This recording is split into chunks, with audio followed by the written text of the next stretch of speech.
પાણીજન્ય રોગચાળા અંગે ગાંધીનગર મેયરનો દાવો છે। હાલ રોગચાળો કંટ્રોલમાં હોવાનું મીરા પટેલનું નિવેદન છે। ટાઇફોઇડની બીમારીથી દર્દીઓ મુક્ત થયાનો મેયરનો દાવો છે। જે લોકોના રિપોર્ટ બાકી હતા તે પણ હવે આવી ગયા છે। ભાજપે કરેલા કામ પર કોંગ્રેસનું કામ પાણી ફેરવવાનું છે। મેયરનું આ નિવેદન 70 થી 75% રોગચાળો હાલ કંટ્રોલમાં હોવાનો દાવો કરાયો છે।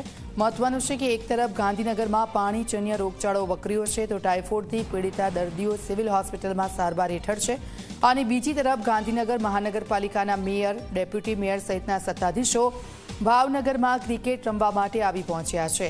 મેયર કપ ક્રિકેટ ટુર્નામેન્ટમાં ગાંધીનગરના મેયર સહિત 6 પદાધિકારીઓ ઓપનિંગ સેરેમનીમાં હાજરી આપી। કોંગ્રેસનો એવો આક્ષેપ છે કે ટાઇફોઇડ ગાંધીનગરમાં રોગ છે અને મેયર છે તે ભાવનગરની અંદર ક્રિકેટ કોંગ્રેસ વાળાનું કામ જ એ છે।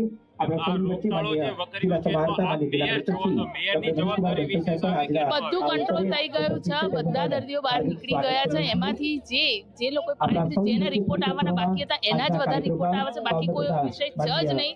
અને કોંગ્રેસ વાળાનું કામ જ એ છે કે જે ભારતીય જનતા પાર્ટી કામ કરતી હોય ને એની પર પાણી ફેરવવાનું આ પાખંડી પાર્ટીનું કામ જ એ છે, બાકી કોઈ વિષય છે જ નહીં। રોગચાળો ફેલાયો છે કે નથી ફેલાયો? હા, ફેલાય તો કંટ્રોલ થઈ ગયો છે।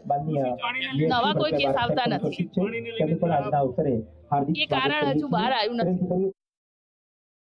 સંપૂર્ણ ગેવણા મતલબ સાહિત્ય 70 થી 75% રખતો સંપૂર્ણ થઈ ચૂકેલો છે કહેવાનો મતલબ। ગાંધીનગરના કોર્પોરેટર મેચ રમશે કે રદ કરશે? હા, ના મેચ રમશે। તમારી માટે ક્રિકેટ ટુર્નામેન્ટ અગત્યની કે આ જે રોગચાળો ફેલાયો નહીં, રોગચાળો છે અમારું પદાધિકારી અમારી ફરજમાં એવું આવે છે કે અમારો જે રોગચાળો ફળ નીકળ્યો છે એ અમારા માટે ઓકે છે। તમારા ગાંધીનગરના પ્રથમ નાગરિક એવા મેયર પણ આ સેરેમનીની અંદર સામેલ છે, તો પ્રજા જ્યારે ઈચ્છી રહી હોય કે ટાઇફોઇડ કંટ્રોલમાં આવે અને ત્યારે તમે આ ભાવનગરની અંદર પ્રજા હકીકતી આવે પણ એનું કામકાજ ચાલુ જ છે। આપના જ નગર સેવકોનું એવું સ્ટેટમેન્ટ છે કે ડેપ્યુટી મેયર ને મેયર અહીંયા ભાવનગર નથી આવે, ગાંધીનગર બેઠા છે, પણ આપની હાજરી તો ભાવનગરમાં દેખાય છે, એ બાબતે શું કહેશો?